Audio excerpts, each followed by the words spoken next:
maravilla. Aún tengo ganas de llorar.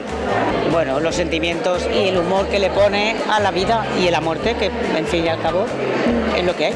Pues la verdad es que un 10, o sea, porque es pues Paz Padilla, sincera, delante del público, o sea, es una obra que combina los puntos, ¿no? El cómico, el emotivo, un 10. El espectáculo ha sido increíble, la verdad es que lo recomiendo a todos y es una sensación muy buena porque te llena de vida y es espectacular, vamos. Me ha llegado al alma, así, me he reído mucho, pero también me ha llegado muchísimo al alma. Es un artista fenomenal y una gran persona, yo la quiero muchísimo.